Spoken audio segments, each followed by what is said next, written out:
Going real Netflix heavy this week. 5 new Netflix shows to talk about. But, of course, we also have to throw in the biggest new show of the week, The Falcon and the Winter Soldier. So we're going to talk about it all, plus a bunch of news right now.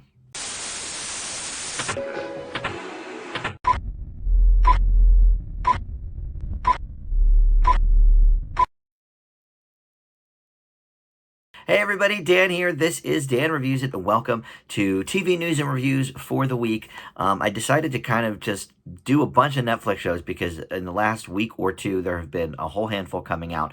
But how could we not do Falcon and the Winter Soldier? So we're gonna talk about that as well. But before any of that, of course, it's time for the news. We have a lot of TV news as well. I guess with sort of COVID restrictions lightening up a little bit, people getting back to work in studios, a lot of things going on in the industry right now. So let's talk about it all.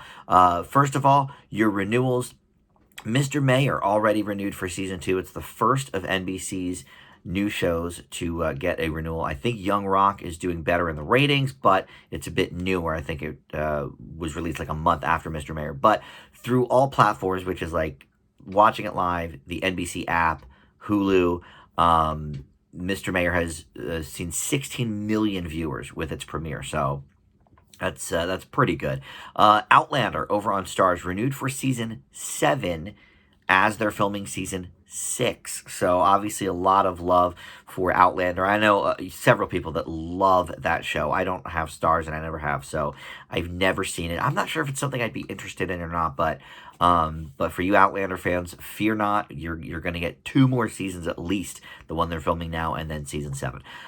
Drew Barrymore show renewed for season 2. In terms of talk shows, she's been doing pretty well.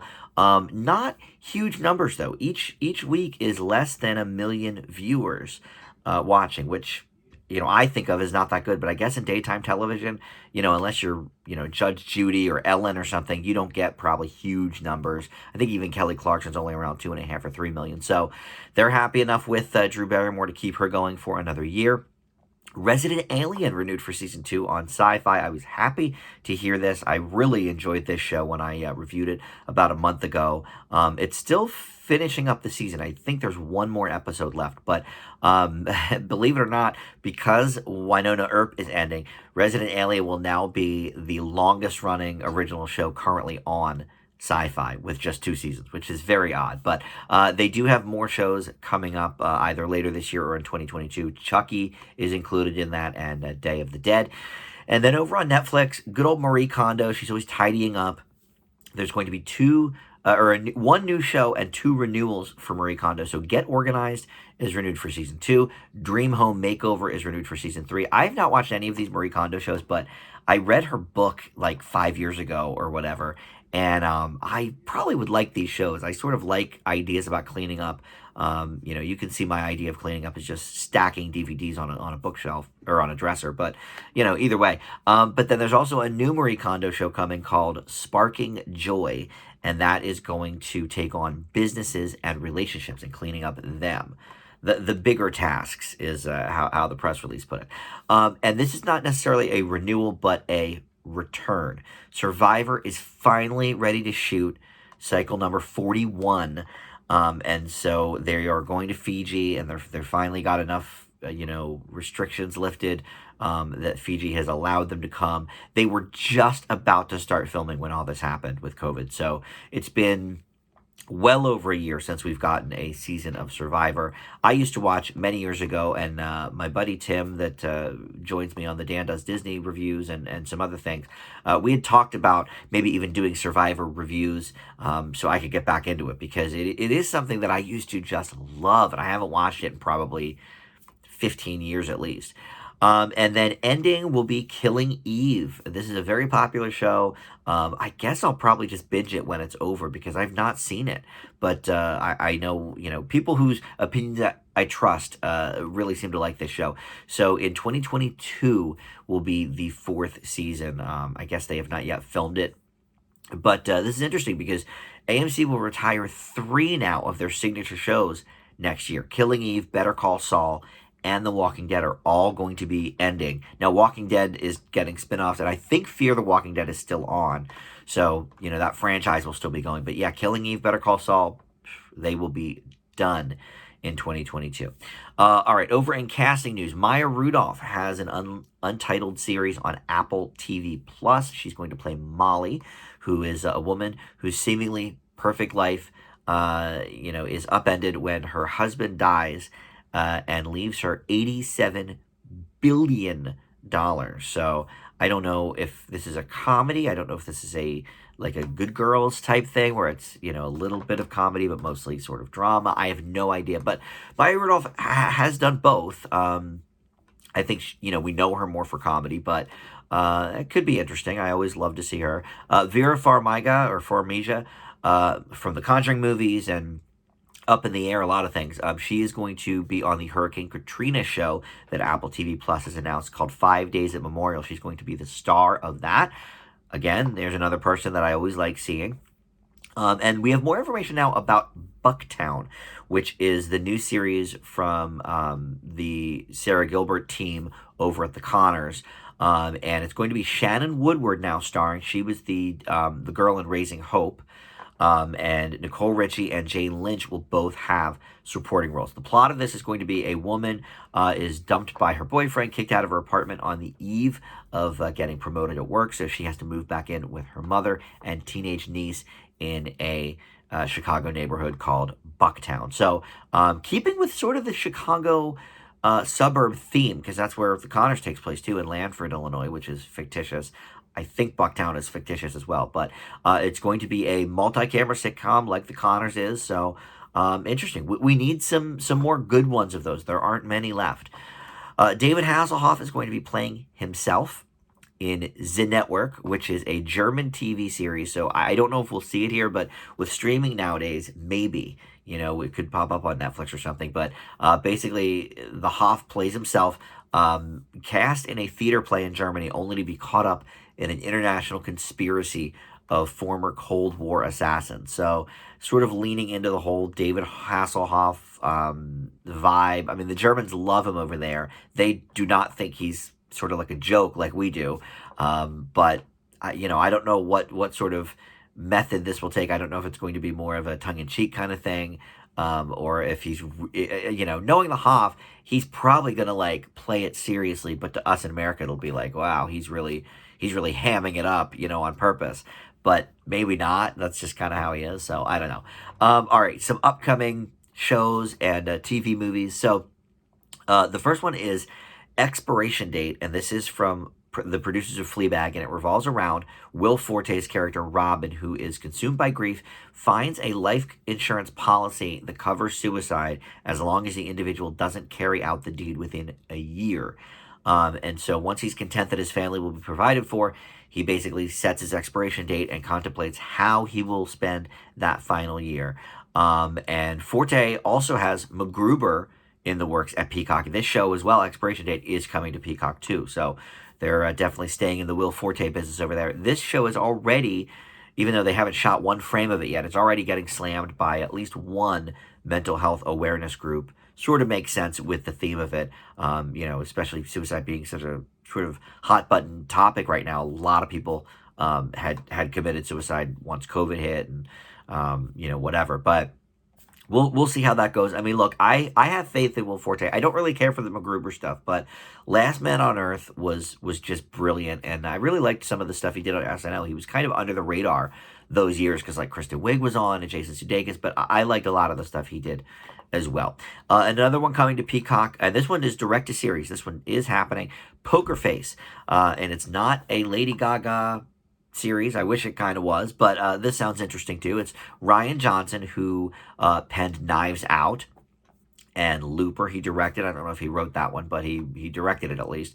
And basically, it's going to be Natasha Lyonne starring, who I've really come to appreciate with Russian Doll over on Netflix. But he said it's going to be very character-driven, case of the week mystery, sort of like the things he grew up watching. And, look, Knives Out was one of the most brilliant mysteries we've had at the theater in, decades, really. I love Knives Out. So if, it's a part of that sort of, not universe, but if it's got that same mentality as Knives Out, I am all in for that show. So that will be coming to Peacock. The team from Comey Rule over on Showtime, the very, very sort of dissected Kobe Rule, a lot of love or hate for that show. The team from that is returning to Showtime for another political piece about the January 6th attacks. They've ordered 3 different scripts for it, so I'm not sure if they're going to take pieces from each one. I don't know if each one is written from a different perspective. I'm not sure, but they've ordered 3 different scripts for it, which I don't think is normal. So I'm intrigued sort of by that. A couple of competition shows over on TBS. The Big D is a 10-hour dating competition show. It's going to be, 10 episodes, 1 hour each. It's not 10 hours long. It's going to be hosted by Bachelorette couple JoJo Fletcher and Jordan Rogers. And D, in this case, speaks for divorce. When I think of the Big D in a dating show, I think of something else. But divorce is what the D stands for. So these couples are looking for a second chance at love, basically. Amazon has a new unscripted series following Lizzo, international superstar Lizzo, as she continues to search for dynamic, full-figured women to join her world and perform with her on stage. I think that's awesome. I think so many of these shows, I never see people like myself. I mean, I think there was one called Average Joe 20 years ago on NBC or something, but usually it's all of these just gorgeous people, living their lives and being thin and fit and sporty. And I think this is awesome. Lizzo has been, I think, huge for the body positivity movement. So I would be interested to see that for sure. And then Mattel is teaming with Mission Control Media, who does Hollywood Game Night, to develop a fashion design competition called Barbie Fashion Battle. It's going to focus on designing clothes for Barbie dolls with 12 different adult designers in the mix, divided into different fashion houses, headed up by style icons. Competitors will create Barbie sized fashion collections. And Mattel's got a lot of stuff in the works. It's got that Uno game show we talked about lately. 2 He-Man shows are in the works. 2 Monster High projects are coming as well. So some interesting things there. And then Jamie Foxx and director Antoine Fuqua from, a lot of things. The Equalizer, Training Day. They are shopping around this Mike Tyson limited series. So it doesn't have a place yet, but this was previously going to be a film, and now they're going to make it a limited series. To me, it sounds like something that would be tailor-made for like HBO, since HBO does a lot of boxing stuff, and Mike Tyson, so that sort of makes the most sense to me. But I could see this anywhere. This could go to Netflix or Amazon or something as well. But Jamie Foxx, I guess, is going to be playing Mike Tyson. It must be a later era Mike Tyson, though, because Jamie Foxx is in his, I don't know, gotta be 40s now, right? He's older than me, so he's got to be. I'm 43. He could be 50 even. I don't know. But Mike Tyson obviously started very young. So, or maybe Jamie Foxx is just executive producing it. I'm not sure. But he was already a part of Ali, so I guess why not get involved with one of the other, big boxers of all time. And then in movie news here, I said upcoming shows and movies. In movie news, Blumhouse is going to make 8 films for Epix, the TV channel, and those are going to start airing in December of this year and all through next year. And it's something similar, I guess, to what he did on Amazon last year, which, in my quest to finish up all the award-winning or award-nominated movies of 2020, I really wanted to knock out those 4 Blumhouse movies on Amazon. I just didn't get to it. So I don't know if they were any good, but I typically like the Blumhouse brand. However, they sort of really started going off into, like, let's make a movie every month. And that sort of lost, I think, a bit of the luster for me. So now the name doesn't necessarily have these, amazing implications. But, I would still check these out, I guess. I don't know if that's something I would review here, though, for TV news and reviews. But maybe over with my movie reviews. And then for this week in reboots, we have a few things. CBS Studios is preparing an animated reboot of Everybody Hates Chris. And Chris Rock is expected back to narrate like he did in the full series. I think this is one of the best under-the-radar series of the last 2 decades. I think it still airs on Nick at Night. And that's probably where it got a lot more eyeballs on it, because on UPN it was only getting, maybe 3 million views a week or something. But Nick at Night, it's run for years there. I don't know if it is still on, but it did run for years on Nick at Night. And so hopefully a lot of people found it that way. I found it from the DVDs. I was a Chris Rock fan. I had not seen the show. I had always, heard good things about it. So I got season 1 DVD and I was like, this is just great. This is brilliant. So, I'm excited to see what an animated reboot would look like, but I think also the regular show is fine. Like, it already is taking place in the 80s, so much like, shows like Freaks and Geeks and The Wonder Years, it takes place in a specific era, so it's not dated by nature because it was already dated in era. So I don't know why an animated series, but whatever. I mean, I'm on board for it. Showtime has a pilot order for Let the Right One In, which is produced by and starring Damian Bichir. And that was originally for A&E, but Showtime has picked it up, and that's from a pretty big vampire movie about a decade ago. And then another movie to TV depiction here, A Time to Kill, sequel limited series in development for HBO, and it will star Matthew McConaughey reprising his role from that movie as an older version, of course, and it's called A Time for Mercy, which is also a Grisham novel. So I guess it will take from that. But this is a series of movies I've really never seen. From the Grisham set, I've seen The Firm, I've seen The Client, and I saw that horrible Christmas movie Tim Allen did. But that's it. So I missed Time to Kill. But if this goes to a series, obviously I will check out the movie so I can have sort of a base for comparison. And then this one more is just sort of TV reboot adjacent, but there is a new podcast coming called the Jim Brockmire Podcast. Hank Azaria is going to reprise his role as sports commentator Jim Brockmire. And here's another under the radar show. I don't know if I think I finished it. I don't know how many seasons it went, though. I definitely watched the first 2 or 3 seasons. But this is a great show. This was on Sundance, I believe. And Hank Azaria is so great as this character. It's a really good ensemble piece. And so he's going to have this podcast now. I guess wherever you get podcasts, you can get the Jim Brockmire podcast. And he's going to interview people like Charles Barkley, Joe Buck, Rich Eisen, Dan Patrick, and then other people not in sports as well. Ben Stiller and Don Cheadle are slated to be on the show as well. So, I don't know how jokey it will be. Probably a bit.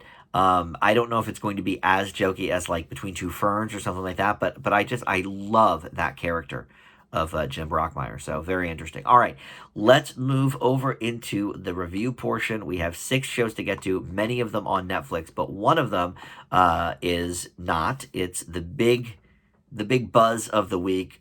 Really, it's funny. The biggest buzz of the week has been around the Justice League Snyder Cut. I actually saw hardly nothing. Like when WandaVision came out, all over my Facebook feed was like, WandaVision. Nobody's really talking about this new show, I guess because Justice League has sort of usurped it in the conversation. But it is getting very good critical ratings, and it's another Disney Plus MCU show. So I think as the weeks go on, more people will be talking about the Falcon and the Winter Soldier. And this takes place about 6 months after Sam Wilson, known as the Falcon, Anthony Mackie, is handed the mantle of Captain America. We saw that at the end of Avengers Endgame. And so he teams up now with Bucky Barnes, known as the Winter Soldier, in some adventures. And basically, Sebastian Stan, is reprising his role as well. And we also have Wyatt Russell here as John Walker, who is a very high-ranking member of the military and the U.S. government's choice to become the new Captain America. So there's, some tension there. And basically, this, is another part of, phase 4 of the MCU. This, to me, was a bit more middling. First of all, I don't really care for the Bucky Barnes character. I think he's actually one of my least favorites in all of the MCU. And then, the Falcon's fine. And I like Anthony Mackie. I always have. The Falcon's a good character. But, this is a Captain America show without Chris Evans as Captain America, and I get it. I'm not going to give spoilers, I guess, with it. Well, you know what? I guess I already did because I said they handed, they hand over the new Captain America is Falcon anyway. So, all right, I guess. Look, you've probably seen Endgame, so Captain America's dead. So, the Chris Evans version. So, look, I would have really loved to, be excited about this, but I just am not. First of all, coming off of one of the greatest things MCU has ever done in WandaVision. I was just sort of not looking forward to this from that standpoint. But look, I like to go into things with an open mind. Okay, fine. I generally still enjoy things from the MCU. This show is all right. There's some good action sequences, and they actually start off with a pretty solid action sequence. But I will say that the CGI is a little bit off. At the end of the day, this show, there's only been one episode, unlike WandaVision, where we got two that first week. Because there's only 6 episodes of this, they only gave us one the first week. Or maybe there's only 5. I don't remember. But anyway, it's less than WandaVision 9 for sure. But essentially, we are only given one a week instead of WandaVision 2 to start. So I only had one to go off of. But the CGI is okay.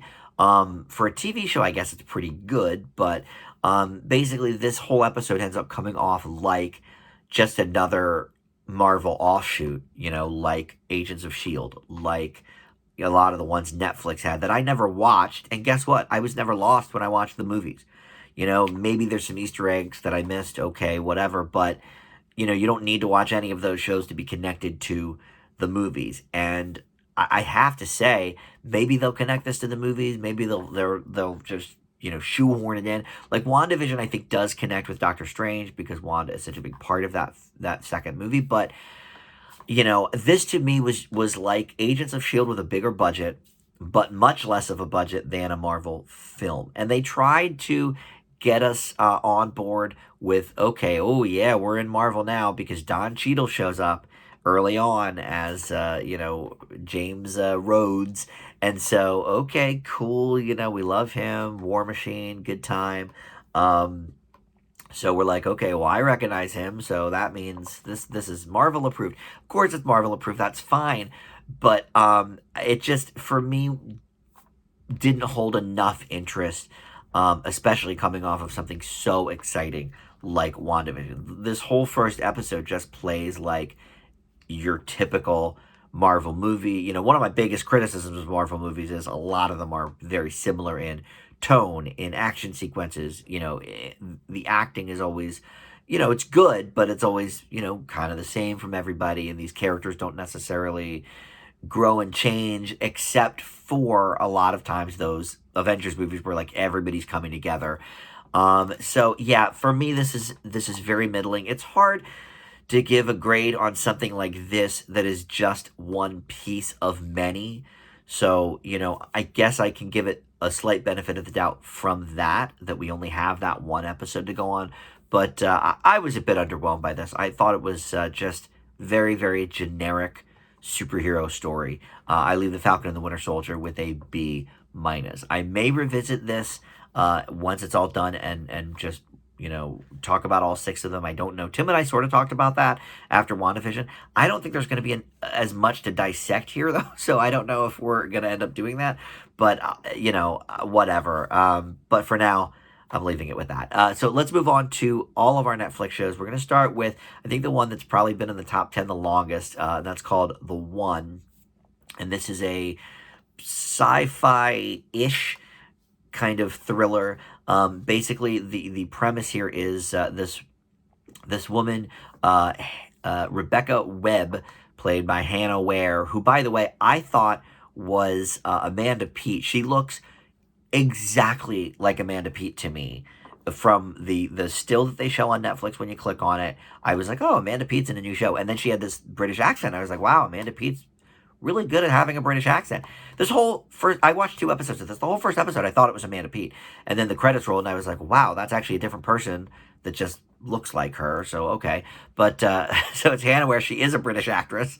So there you go. But this character basically develops this thing where you can take a DNA thing from just one hair follicle and find your perfect partner in love, the one that you are genetically made for, destined for, whatever.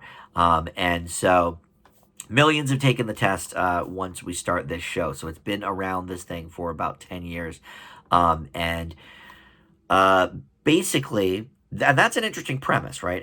It seems familiar to a show I did a while ago. I've been doing this show for a year and a half on TV News and Reviews. I feel like this is similar to something I already covered, but maybe I just remembered hearing about this concept and thought, okay, that's kind of interesting. I don't know, though. I can't think of what the other show was.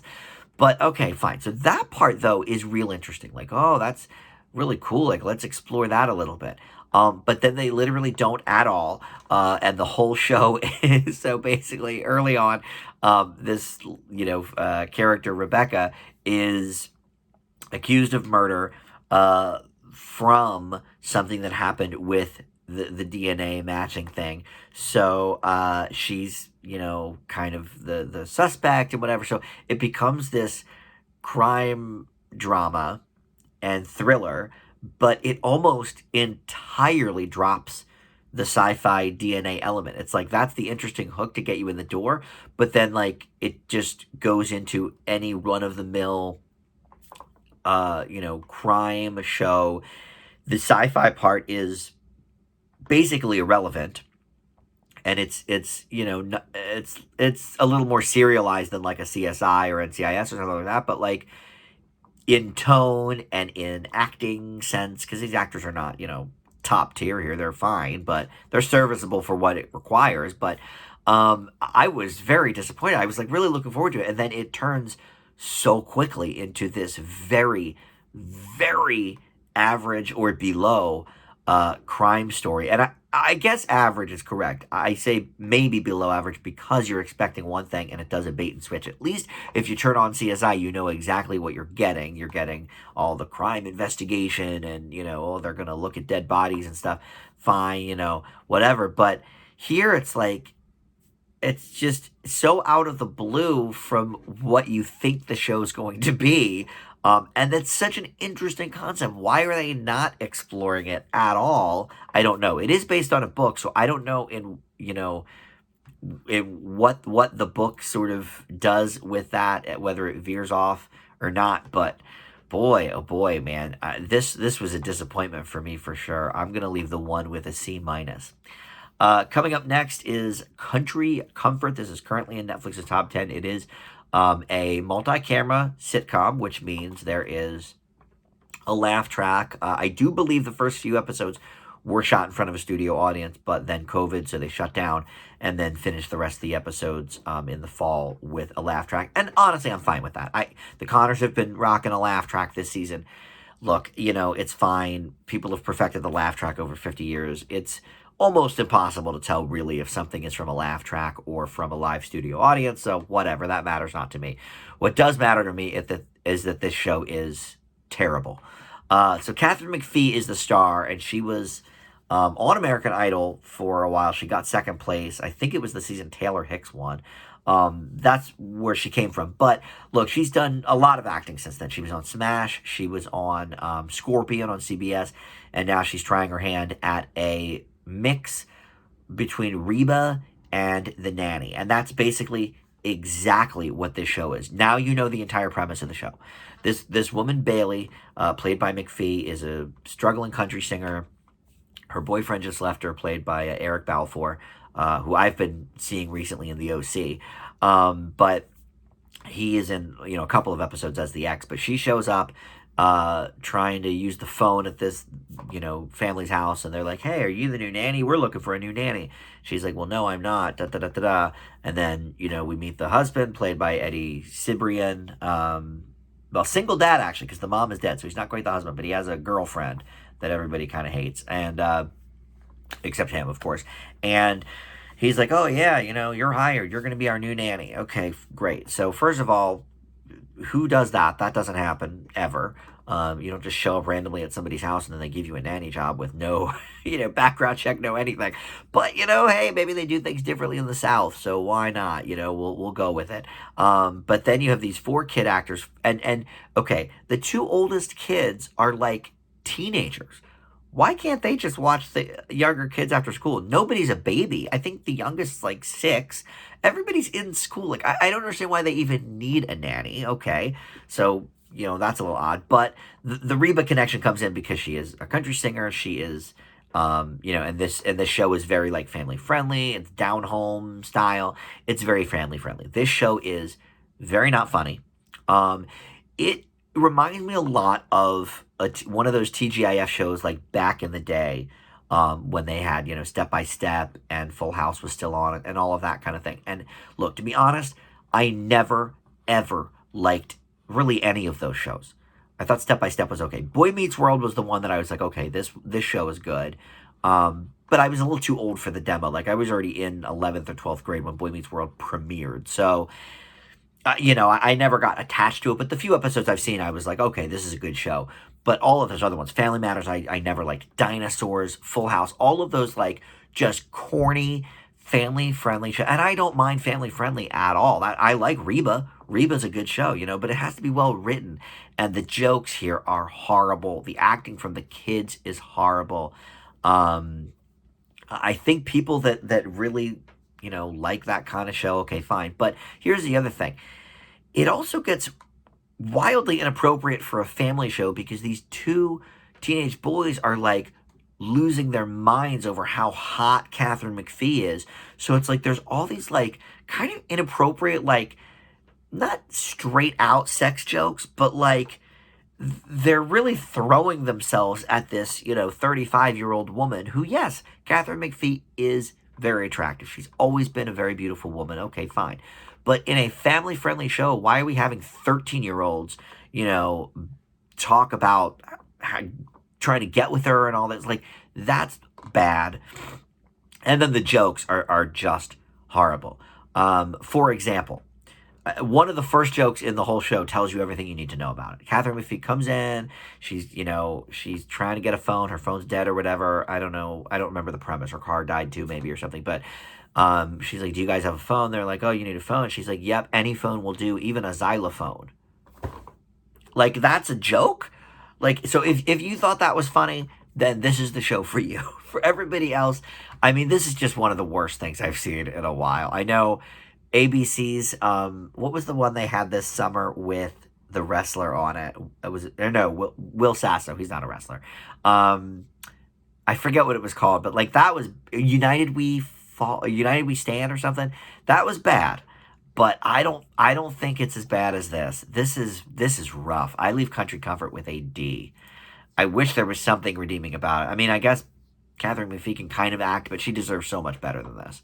She really does. I liked her better in Smash for sure. All right, so next let's talk about Zero Chill. This is another family-friendly show on Netflix. In fact, this is rated G. I mean, this is very, very family-friendly, but it is a drama.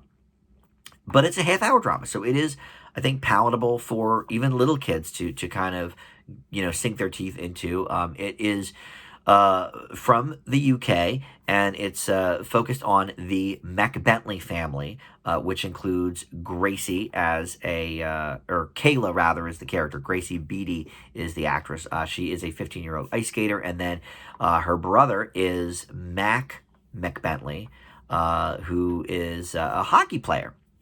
And he is sort of kind of, the big hit of the family, even though her ice skating career has been, pretty good. But they basically uproot the entire family from Canada to England so he can join a hockey team, sort of telling them, okay, well, we think your brother's, success as a hockey player is going to mean more to the family than your success as an ice skater. So she kind of revolts. She's also having a lot of issues because, of course, her friends are back in Canada, and so she's having, some separation anxiety with them. And so this becomes sort of a sibling rivalry type show. And Dakota Benjamin Taylor plays Mac, and then the parents are played by, I don't know, Sarah Jane Potts is the mom, and Doug Rao is the father. I don't really want to. I mean, we don't do spoilers. Not that anybody really cares about spoilers of Zero Chill, but um, I would recommend watching at least 2 episodes though, because the first episode doesn't quite set up the premise for the rest of the season. I didn't watch the whole season, but I watched the first 3 episodes, and so episode 2 really kind of sets the groundwork for what we're going to be doing the rest of the season. So I don't really want to say what that is because it's not present at all in episode 1. Um, so I'm glad that I watched, a couple of these to really get that full scope of the show. But I think this is a cute show. I mean, I can't imagine this girl is actually doing the ice skating moves, but there is some really cool skating choreography in this show. There's a couple people we see, not just the hockey players and her, but there's a couple people we see skating around through those first couple episodes. And in fact, there's a little bit of a secret with one of the characters that I also won't get into, but is revealed by the end of episode 2. Again, and since these are only half-hour episodes, if you watch the first 2 episodes together, it really is like the hour-long premiere of Zero Chill, and I would recommend doing that. But I think the acting here is fine. We're not asking for the moon here, but I think the story's intriguing, and this is a family show that everybody can watch and sink their teeth into. It's doesn't have as many punchlines, I guess, as Country Comfort, but I probably thought this was funnier, even though it's not really a comedy at all. But it's families have sibling rivalries, and there's always going to be sort of put downs and stuff with each other, and I find some of that amusing. But I think this is a much better show than Country Comfort. I mean, is it breaking the mold? No, but it actually reminded me a little bit of The Cutting Edge, which was a big ice skating movie when I was in high school. They ended up making several sequels to that, but it doesn't go through a lot of the same motions, but it just, the skating scene sort of reminded me of that. Like they're set up very well, they're choreographed very well, and they all sort of fit into the plot. They're not just doing, hey, if you like to watch skating, because they didn't have the Olympics last year, then let's watch some skating, whatever. No, they all have to do with the plot as well. And also, the music. Oh, this band Churches, they plucked one of their best songs for the theme song. I love that Netflix shows have theme songs, by the way, because I really miss a theme song. And if you really want to, you can fast forward it, but I never do because I think theme songs are integral to shows, and I miss them on network television. But they have this great Churches song as the theme song, so right away I was like, okay, I'm going to be into this. I think it's good. I really do. It's not great. It's not breaking new ground, but I like the sibling rivalry stuff, and I think it is definitely a good family show. So I leave Zero Chill with a B. Up next, we're going to do The Lost Pirate Kingdom. This is a docu-series on Netflix, and it covers a lot of the stuff from the real Pirates of the Caribbean. And they sort of mix dramatizations in with talking heads of people that are, in some cases, experts of pirate lore, I guess, or pirate life. And then other people, I think, are just there to be silly. I don't really know. I don't think every one of these people, though, are pirate experts. I think some of them are just talking about the story that we're seeing. This show is also not good. First of all, I don't really love the whole reenactment type thing. And we may get it again next week when I review the new version of America's Most Wanted, because that used to be America's Most Wanted's thing. It used to always have the the reenactments with the actors, because obviously they're not going to call the criminal up that they're looking for and say, hey, can you be in this thing? And just like this, obviously everybody's been dead for 300 years that they're talking about. So, and they didn't have cameras back then. It's a lot like the series Grant that they did. It was like a mini series on, I guess, the History Channel. Like last year, my parents, had me watch that. And it was like the same thing. Like, obviously they can't have live footage from that, but I don't really love the reenactment style, like when they do that, because first of all, the acting is always horrible, and it's very bad here as well. But because of the the style of this show, we end up hearing and seeing the same things like 3 or 4 different times because the narrator says it. There's a narrator too, not just the talking head. So the narrator says, okay, well, this thing occurred. Then we see the thing occur in the reenactment. And then we see an interview with several people again telling us what happened and then describing, oh, well, this person, felt like this and this person then did this. And it's like, okay, I just watched that. And then before that, the narrator kind of filled me in. So, like, I don't need 3 different versions of the same thing unless they're from different viewpoints, which they don't ever seem to be. They all seem to be saying the same thing. I mean, some of the instances were, informative, I guess, if they really happened. I mean, I don't know how much, I mean, they were out at sea. It's not like they were jotting things down, maybe they had diaries and stuff. I don't know. But I think it's hard to tell about some of this stuff. Obviously, historians know more than me, but the whole thing of this, yes, it was informative if those were really things that happened. It's sort of hard to tell. But either way, and then in the second episode, so I watched 2. I always try to watch 2 if it's on Netflix because they're always available. But then the second episode recapped a bunch of the stuff we already did in the first one, which I think in something like Netflix, when you can expect some binging, you don't need to do that. So then you hear a 4th time about what's going on. So this was just like repeat after repeat of the same sort of things. Maybe as the episodes move in, they move into different territory, and I assume that, territory meaning like actual storylines, but also, territory on the high seas. I guess there's a double meaning there. But this is just, you didn't need 6 episodes for this. You could do 3 episodes and just cut out all of the reiterations. Drop the narrator completely. Just, if you're going to do the reenactment, have the talking heads. That's it. You don't need a narrator on top of it. So I leave the Lost Pirate Kingdom with a D+.